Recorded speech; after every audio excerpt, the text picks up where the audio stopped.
জুলাই গণঅভ্যুত্থানের সময় হেলিকপ্টার থেকে পুলিশের ছোড়া গুলিতে শহীদ হন ফরিদপুর জেলা বিএনপির সাবেক সাধারণ সম্পাদক জান শরীফ মিঠু।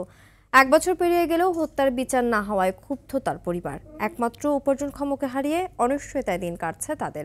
ফরিদপুর থেকে জাকির হোসেনের পাঠানো তথ্যচিত্রে আরও জানাচ্ছেন আব্দুল হামিদ। 24 জুলাই আগস্টের ছাত্র আন্দোলন জনতার অংশগ্রহণে রূপ নেয় গণ অভ্যুত্থানে। উত্তরায় আন্দোলনে সক্রিয়ভাবে অংশ নেন ফরিদপুরের জান শরীফ মিঠু। 19 জুলাই বনশ্রীতে জুম্মার নামাজ শেষে রাস্তায় হাঁটার সময় হেলিকপ্টার থেকে পুলিশের ছোড়া গুলিতে শহীদ হন তিনি। স্ত্রী রোহেদুন সেজবা ইভা বহু কষ্টে খুঁজে পান স্বামীর নিথর দেহ এবং পাশবিকভাবে হত্যা করা হয়েছে। মৃত্যু নিশ্চিত করার জন্য বুকে এবং মাথায় গুলি করে হত্যা করা হয়েছে। ও সকালে একটা সসেজ খেতে চেয়েছিল সিপির, তো তখন ওর পাশে থেকে বলে, বাবা সব সিপি দোকান বন্ধ, বিকেলে দোকান খুললে তোমাকে এনে দেবো। তখন আমার মেয়ে বলে যে আমার কিছু লাগবে না, আমার বাবা লাগবে। এই উত্তরটা আর জান শরীফের দেওয়া হয় নাই। আজকে আমার পাশে দাঁড়ানোর মতো কেউ নাই, কেউ বলবে না ইভা আমি আছি তোমার জন্য। আমার কষ্টের কথা বলার আর কেউ নাই।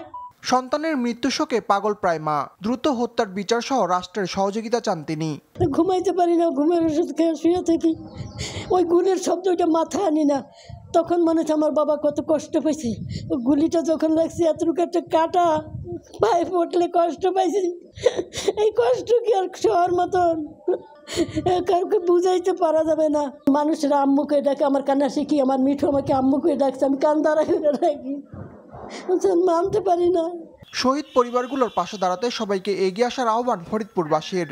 যারা নির্বিচারে এই শহীদদেরকে শহীদ করেছে তাদের জন্য এই বাংলার মাটিতে বিচার হয় এবং সেই বিচারের দাবি নিয়ে শহীদ পরিবারগুলি আজকে এই সরকারের দিকে তাকিয়ে রয়েছে এবং তাদের পরিবারের সমস্ত দায় দায়িত্ব যেন রাষ্ট্র বহন করে। সেই পরিবার আসলে কিভাবে চলতে পারছে, রাষ্ট্রীয় যে অর্থ সেটা পেল কিনা, সেই ব্যাপারে আমরা শুরু থেকে খোঁজখবর রাখছি। আমাদের সেলই আছে আলাদা, সেই সেলটি শুরু থেকে কাজ করে যাচ্ছে। জুলাই গণ অভ্যুত্থানে ফরিদপুরের মোট 7 জন শহীদ হয়। আব্দুল হামিদ, RTV।